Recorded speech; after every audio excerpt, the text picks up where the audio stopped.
बांग्लादेश, जो कभी ईस्टर्न पाकिस्तान के नाम से जाना जाता था, 1971 में फ्रीडम प्राप्त करने के बाद से ही साउथ एशिया का एक इंपॉर्टेंट देश बन गया। यह देश न केवल अपनी इकोनॉमिक प्रोग्रेस के लिए बल्कि अपने रिलीजियस एंड सोशल इश्यूज के लिए भी चर्चा में है। हाल ही में बांग्लादेश में हिंदू समुदाय पर हो रहे अत्याचारों और हिंसा ने भारत के साथ साथ इंटरनेशनल कम्युनिटी का ध्यान खींचा है। यह स्थिति प्रधानमंत्री नरेंद्र मोदी और उनकी सरकार के लिए एक गंभीर चेतावनी के रूप में उभर रही है। इस संकट ने भारत और बांग्लादेश के रिश्तों पर गहरा प्रभाव पड़ रहा है, जिसका लॉन्ग टर्म इफेक्ट्स भारत पर पड़ सकता है।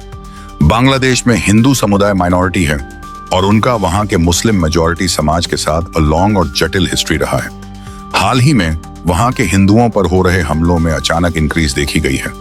इन हमलों का पैटर्न खासकर धार्मिक त्योहारों के दौरान देखा गया है, जब हिंदू मंदिरों और मूर्तियों को तोड़फोड़ का निशाना बनाया जाता है। 2021 के दुर्गा पूजा के दौरान बांग्लादेश के कई हिस्सों में हिंदुओं पर हमले हुए, मंदिरों को क्षतिग्रस्त किया गया, मूर्तियों को तोड़ाफोड़ किया गया और कई हिंदू परिवारों को अपनी जान बचाने के लिए अपने घरों से भागना पड़ा। इस प्रकार की घटनाओं ने बांग्लादेश के हिंदू समुदाय के बीच भय और असुरक्षा का एनवायरनमेंट पैदा कर दिया है। बांग्लादेश की इंटरनल पॉलिटिक्स और धार्मिक कट्टरता का एक महत्वपूर्ण स्थान है। वहां के कई पॉलिटिकल पार्टीज ने इस्लामी एक्सट्रीमिस्ट ऑर्गेनाइजेशंस के साथ गठबंधन किया है, जो धार्मिक असहिष्णुता को बढ़ावा देते हैं। इसका परिणाम यह हुआ है कि देश में धार्मिक सहिष्णुता का डिप्रिसिएशन हो रहा है और माइनॉरिटीज, विशेषकर हिंदुओं पर हमले बढ़ते जा रहे हैं। बांग्लादेश सरकार ने कई मौकों पर इन हमलों की निंदा की है और दोषियों के खिलाफ कार्रवाई करने का आश्वासन दिया है, लेकिन इन एफर्ट्स को अक्सर अपर्याप्त और असफल माना गया। इससे हिंदू समुदाय की सुरक्षा के प्रति सरकार की कमिटमेंट पर सवाल उठते हैं।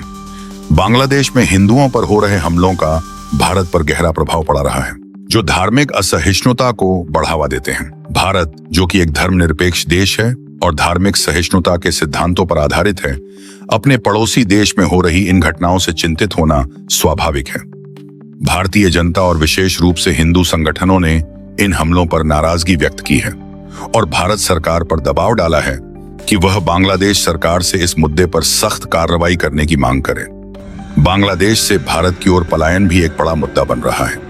बांग्लादेश में हिंसा और असुरक्षा के कारण कई हिंदू परिवार भारत में शरण लेने के लिए मजबूर हो रहे हैं। यह प्रवासन भारतीय राज्यों, विशेष रूप से असम और पश्चिम बंगाल में सामाजिक और आर्थिक तनाव का कारण बन रहा है। भारत की सीमाओं पर सुरक्षा बढ़ाने की आवश्यकता भी महसूस की जा रही है, जिससे दोनों देशों के बीच कूटनीतिक संबंधों में भी तनाव उत्पन्न हो सकता है। बांग्लादेश में हो रही इन घटनाओं ने प्रधानमंत्री नरेंद्र मोदी और उनकी सरकार के सामने गंभीर चुनौतियां खड़ी कर दी हैं। भारत और बांग्लादेश के बीच हिस्टोरिकल और सांस्कृतिक संबंध हैं और मोदी सरकार ने हमेशा इन संबंधों को मजबूत करने की कोशिश की है। भारत के भीतर असंतोष बढ़ रहा है, जिससे मोदी सरकार को इस मुद्दे पर सख्त कदम उठाने की आवश्यकता है।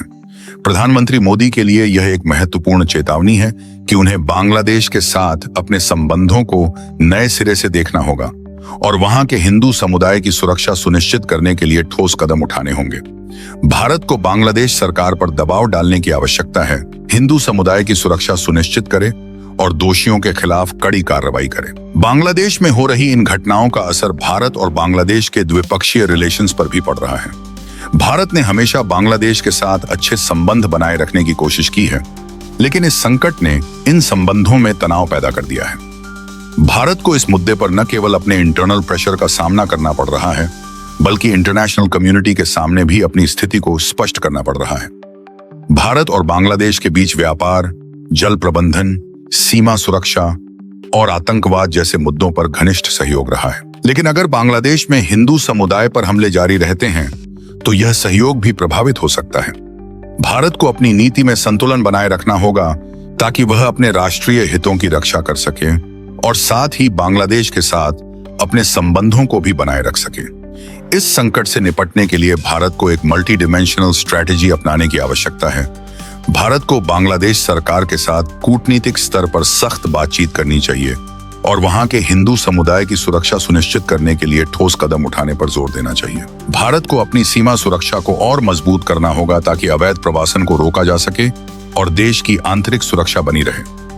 भारत को इस मुद्दे को अंतर्राष्ट्रीय मंचों पर उठाना चाहिए और ह्यूमन राइट्स ऑर्गेनाइजेशंस के साथ मिलकर बांग्लादेश पर दबाव बनाना चाहिए।